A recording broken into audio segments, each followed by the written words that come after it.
அவர் ஆதியிலே வார்த்தையாக இருந்தார். அந்த வார்த்தை தேவனிடத்தில் இருந்தது. அந்த வார்த்தை தேவனாக இருந்தது. ஆமென். அந்த வார்த்தைக்குள்ள ஜீவன் இருந்தது. அந்த ஜீவன் மனிதருக்கு ஒளியாக இருக்கிறது. ஆமென். அப்ப ஆண்டவருடைய வசனத்துக்குள்ள மனுஷன் வாழக்கூடிய வல்லமையான ஜீவன் இருக்கிறது. ஆமென். அவருடைய உபதேசத்துக்குள்ள மனிதன் வாழக்கூடிய ஆரோக்கியம் இருக்கிறது. ஆமென். அவருடைய வசனத்துல வெளிச்சம் இருக்கிறது. நம்முடைய பாதைக்கு அது தீபமாக நாம் போக வேண்டிய பாதையை கண்டுபிடிக்கிறதுக்கு அது உதவி செய்கிறதாக இருக்கிறது. ஆமென்.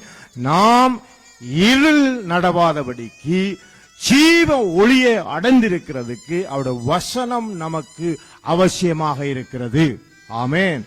அவர் தன்னுடைய சீடர்மாரை கூப்பிட்டு அந்த பண்டிகை நாளில் கொடுத்தது அவர்களுக்கு காசை கொடுக்கவில்லை, அவர்களுக்கு பொன்னை கொடுக்கவில்லை, பொருளை கொடுக்கவில்லை. அவர் தன்னுடைய சரீரமாகிய அப்பத்தை கொடுக்கிறார். ஆமென். இந்த அப்பத்தை புசிக்கிறவன் ஒருபோதும் பசியடையான். ஆமென்.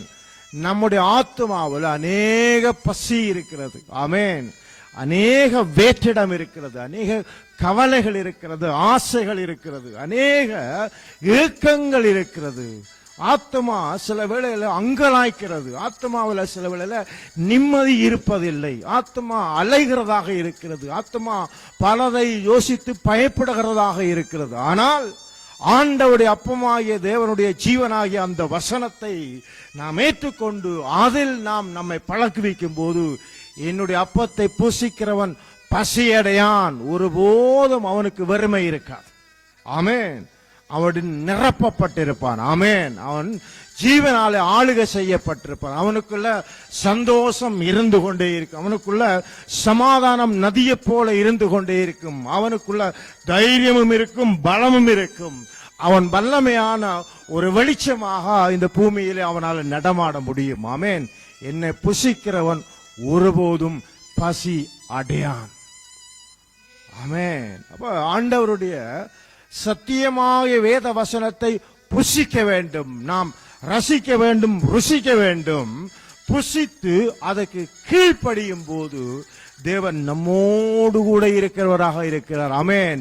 நீங்கள் போகும் இடமெல்லாம் நான் உங்களோடு கூட வருவேன் என்று சொல்லி இருக்கிறார். ஆமென்.